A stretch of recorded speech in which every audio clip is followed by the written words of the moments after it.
ಸಮಾಚಾರಕ್ಕೆ ಸ್ವಾಗತ. ನಾನು ಸುನಿಲ್ ಹೊಸಕೋಟೆ.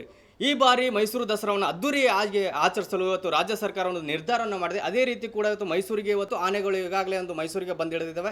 ಅರಣ್ಯ ಭವನದಲ್ಲಿ ಈ ಆನೆಗಳಿಗೆ ಒಂದು ಅದ್ದೂರಿ ಅಂತ ಒಂದು ವಿಶೇಷವಾದಂಥ ಪೂಜೆಯನ್ನು ಕೂಡ ಸಲ್ಲಿಸಲಾಗಿದೆ. ಇನ್ನು ಆನೆಗಳ ಒಂದು ಗಜಪಡೆ ಒಂದು ತಾಲೀಮು ಅರಣ್ಯ ಭವನದಿಂದ ಮೈಸೂರು ಅರಣ್ಯಕ್ಕೆ ಸಾಗಿತಂತ ಹೇಳ್ಬೋದು. ಈ ಬಗ್ಗೆ ಒಂದು ಮಾಹಿತಿಯನ್ನು ಅರಣ್ಯ ಸಂರಕ್ಷಣಾ ಅಂತ ಅಧಿಕಾರಿಗಳಂತಹ ಡಾಕ್ಟರ್ ಮಾಲತಿ ಪ್ರಿಯಾ ಅವರು ಮಾಹಿತಿಯನ್ನು ನೀಡಿದ್ದಾರೆ. ಅದರ ಜೊತೆಗೆ ಇನ್ನೊಂದು ವಾರದಲ್ಲಿ ಇನ್ನೂ ಕೆಲವು ಆನೆಗಳ ತಂಡಗಳು ಮೈಸೂರಿಗೆ ಬಂದು ಇಳಿದವೆ ಅಂತ ಹೇಳಿ ಒಂದು ಮಾಹಿತಿನ ಕೂಡ ಇಲ್ಲಿ ನೀಡಿದ್ದಾರೆ ಅಂತಾನೆ ಹೇಳ್ಬೋದು.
ಅದು ಇಡೀ 1 ಅವರ್ ಬೇಕಲ್ಲ ಕರೆಕ್ಟ್ ಹಾಗೆ ಅಲ್ಲಿ ಟ್ರ್ಯಾಕ್.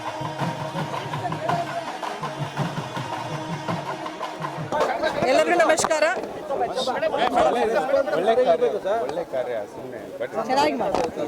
ಖುಷಿಯಿಂದ ಮಾಡ, ಎಲ್ಲರೂ ನಗ್ತಾ ಇರ್ಬೇಕು.